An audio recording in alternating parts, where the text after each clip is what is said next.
स्वागत है दोस्तों मेरे YouTube चैनल पे जिसका नाम है हिंद 28।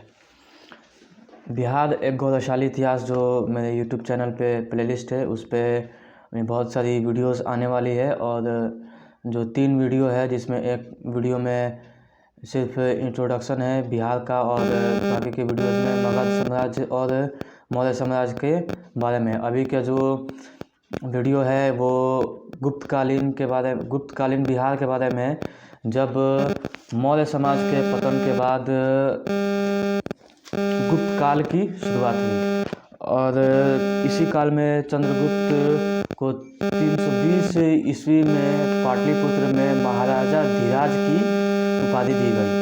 उसके जस्ट 15 साल बाद 335 ईस्वी में उनके देहांत के बाद उनके पुत्र समुद्रगुप्त मौर्य शासन के लिए पद संभाले और उन्होंने 335 से लेकर 375 तक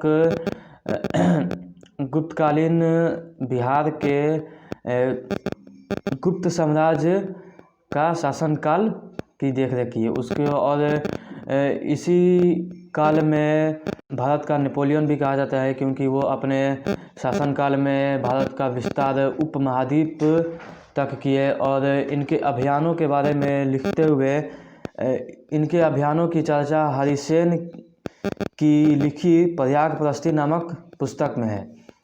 और समुद्रगुप्त ने पंजाब, नेपाल और असम, उसके साथ साथ दक्षिण के तमिलनाडु के 12 राज्यों को अपने साम्राज्य में शामिल किए। उसके बाद पश्चिम के दक्कन के वाकाटक वंश में अपनी पुत्री का विवाह करके उस क्षेत्र में भी अपना प्रभुत्व बनाने में सफल हुए। और समुद्रगुप्त के उत्तराधिकारी चंद्रगुप्त द्वितीय 375 से 412 तक गुप्त साम्राज्य के शासक बने। और चंद्रगुप्त द्वितीय के शासनकाल में गुप्त साम्राज्य अपने चरम सीमा पे थी। और इन्हीं के शासनकाल में ही विदेशियों का आक्रमण शुरू हो गया। और गुप्त काल कला, संस्कृति और विद्या के लिए एक बहुत बड़ी उपलब्धि का युग रहा है। और इस युग में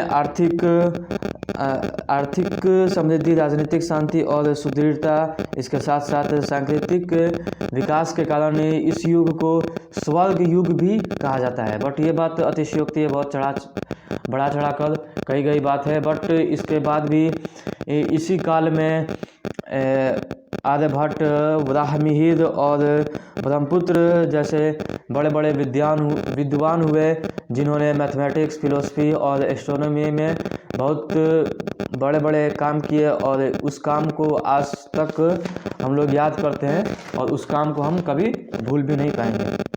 इसी काल में संस्कृत भाषा की अत्यधिक प्रगति हुई।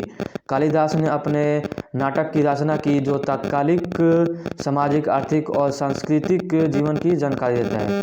हिंदू धर्म का जो भागवत परंपरा है उसका विकास गुप्त साम्राज्य के काल में ही हुआ। और जो अभी की हिंदू धर्म की वर्तमान जो रूप है वो इसी काल में विकसित हुई।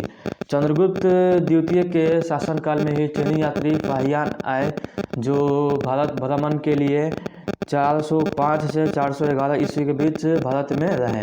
और वो भारत भ्रमण के दौरान 3 साल तक पाटलिपुत्र में रहे। और पाटलिपुत्र की व्याख्या करते हुए वो लिखते हैं कि पाटलिपुत्र को मनुष्यों ने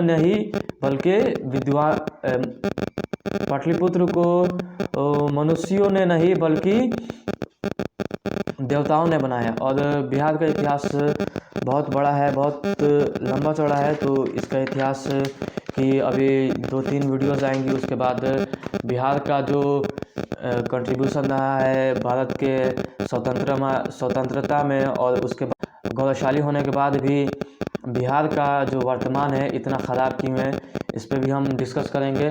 तो पहले इतिहास कंप्लीट हो जाए, फिर बिहार का जो कंट्रीब्यूशन था भारत की आज़ादी में, वो क्या थी उसके बारे में बताएंगे। और उसके बाद मेन जो बात है वो कि बिहार की वर्तमान स्थिति ऐसी क्यों है और ये कब तक बदल सकती है, और बदलने के लिए हम लोग क्या कर सकते हैं। Thank you.